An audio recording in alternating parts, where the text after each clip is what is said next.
In 1919, he hit 29 home runs and was sold to the New York Yankees. A three-run home run for Buffington. The Yankees now lead it by a score of 3-2. Bill Lee is now going over to a couple of the Yankees, and there they go again.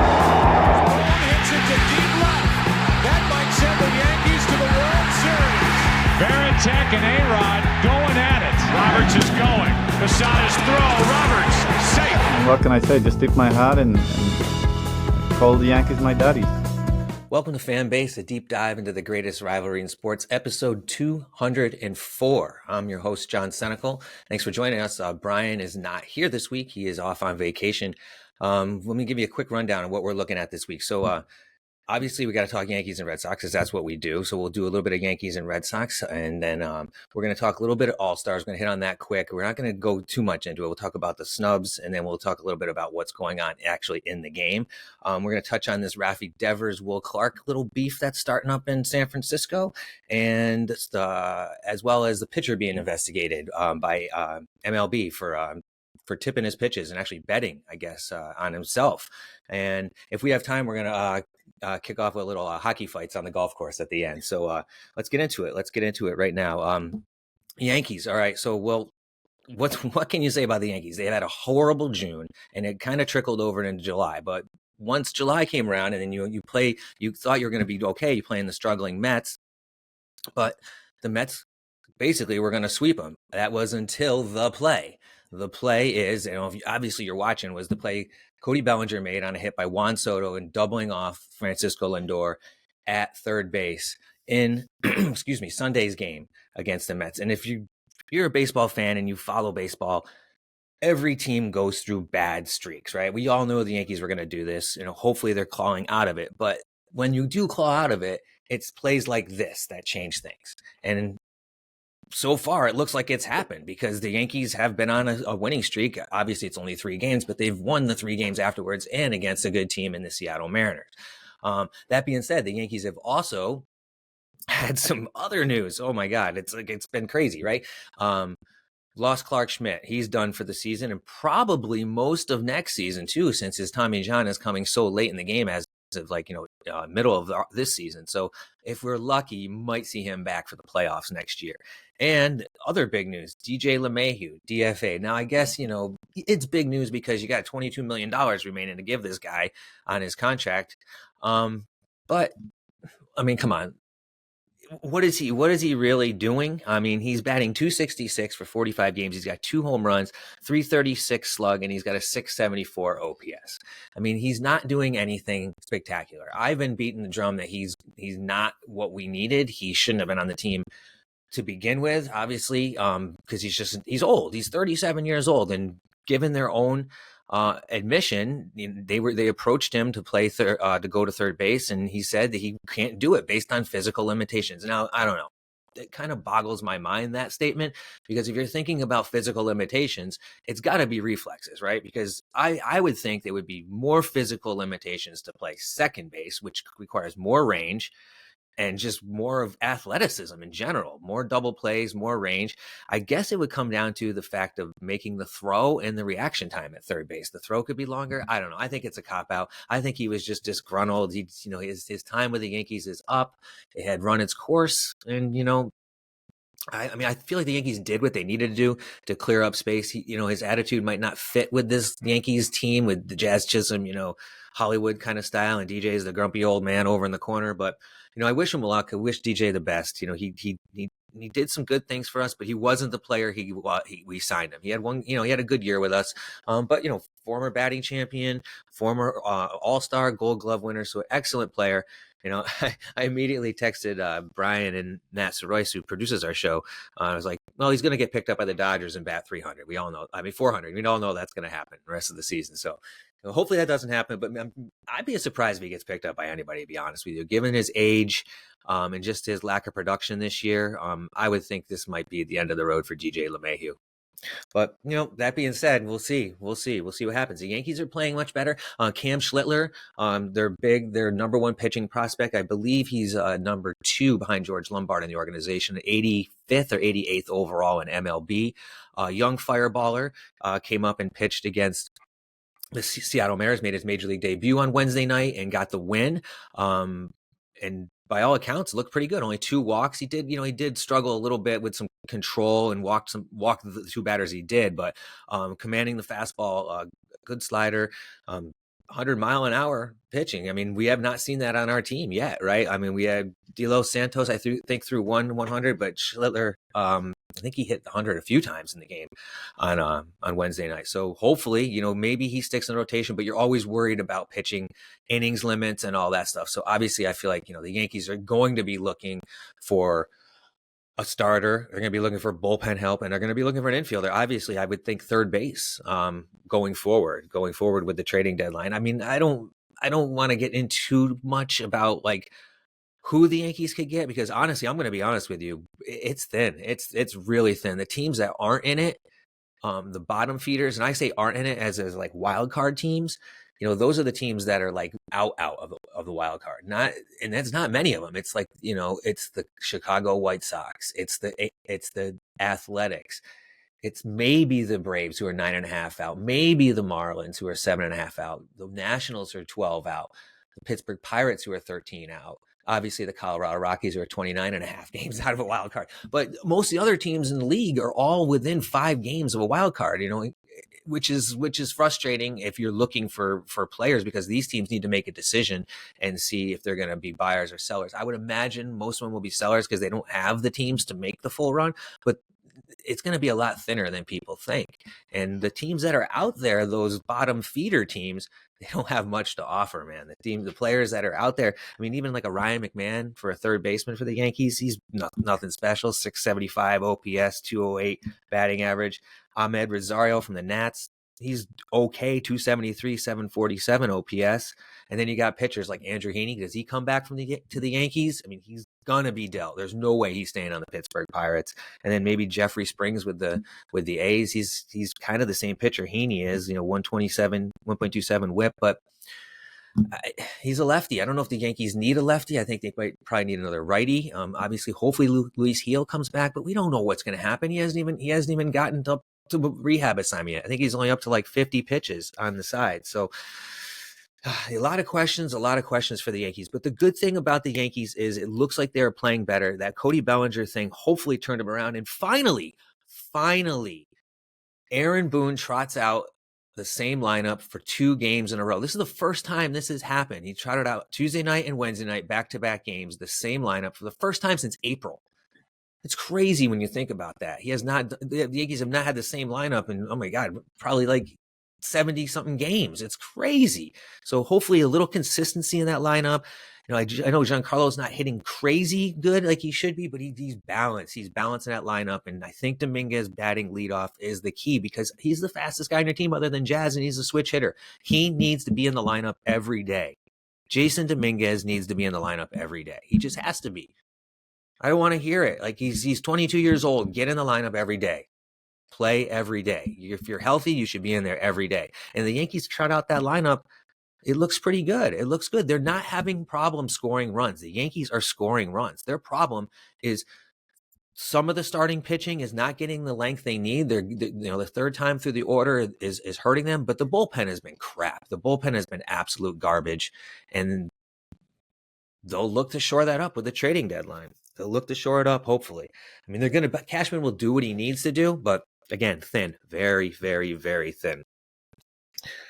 You listen to Fan Base, a deep dive in the greatest rivalry in sports, episode 204. Let's talk a little Red Sox now. And Red Sox, man, they are the other hottest team in baseball other than the Blue Jays. The Red Sox are tied right now for the 3rd wild card spot in the AL, and they're not going away. Yes, they played the Rockies. They can beat up on them, but they're doing what they need to do. They're pitching and they're hitting. So maybe getting that cancer out of there, Rafi Devers, was what they needed, and it will spark them in the right direction. Brian always says, they play a little good, they play a little bad, but the key here is for the Red Sox is their positioning, right? They are in a wild card right now. They have a wild card, and if all things pretty much go according to plan, they keep playing the way they are going to be in the wild card hunt. So again, many questions for the Red Sox, because are they going to be buyers or are they going to be sellers? Brian would say they're not going to do anything. They're not going to do anything. The ownership doesn't care. But if the ownership is serious about this team going forward, they're going to have to do something, because everybody knows if you get in, you have a chance. If you get in, you have a chance. So we'll see. Well, we talked about Rafi Devers leaving, right? And that the cancer for the Red Sox. Obviously, we know the whole saga there. But so it's now surfacing some reports that once he got to San Francisco, he was going to work out with former San Francisco third baseman Will Clark. Now, Will Clark, not a Hall of Fame player, but an excellent player from the 80s and late 80s, early 90s. Excellent player. Very active on social media, very opinionated. He's on a lot of different podcasts and makes a lot of appearances. But by all means, great guy, and he offers his services, to help Rafi Devers. And of course, why wouldn't you do it, right? But apparently he doesn't show up for not one, not two, but 3 different workouts with Will Clark. And, there's speculation and there's talk that, it's an understanding that he can understand where he's coming from, because it was when the Red Sox were in town and they didn't want to, see him working out at first base in front of the visiting team's dugout after he just said he's not a first baseman and deal with all the media. I understand that part, but man, this Rafi Devers saga just keeps going. It just keeps going and going and going, because now Will Clark is saying that, next time he comes into town, if he has to grab him by the scruff of the neck and drag him out to the field, he's going to do it. But it's going to be interesting to see what happens with Rafi Devers, because the Giants are on the hook, right? They're on the hook now because he's damaged goods coming out of Boston.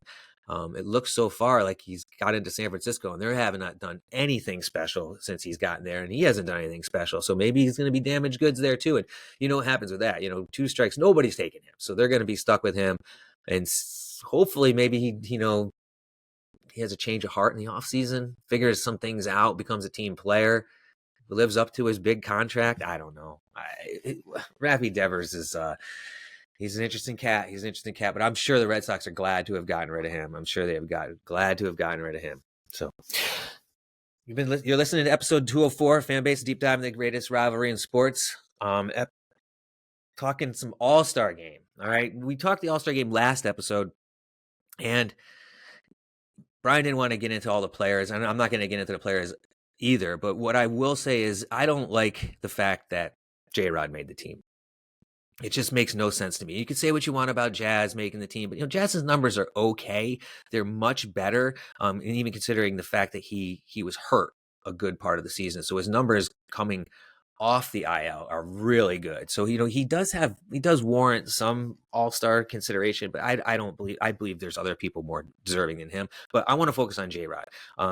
He's batting .247 with a 308 on base percentage, 391 slugging, 696 OPS. Those are not All-Star numbers. All right. I'm not even sure, in all the years that Cal Ripken made the All-Star team and he didn't deserve to be on the All-Star team, which is a few years, his numbers were that bad, because I don't know. It's almost laughable. It's like coach's kid in baseball.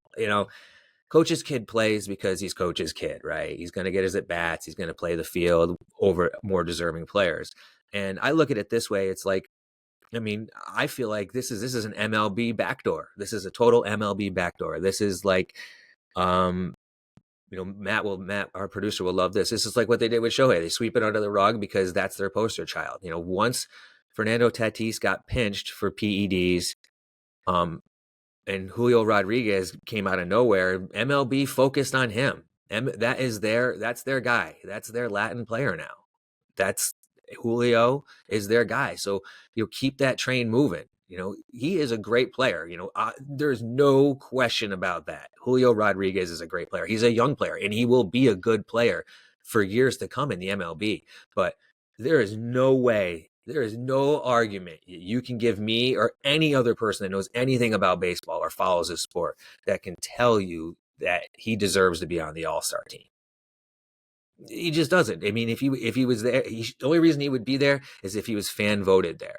So again, the whole All-Star system, I'll go with the whole fan thing. I think it should just be an overall vote, but the whole thing needs to be revamped. There needs to be some better formula. Guys like this cannot be making the All-Star team. Like those numbers are not All-Star numbers, regardless of what you're doing on or off the field, or how great your smile is, or how many commercials you make, or whatever it is.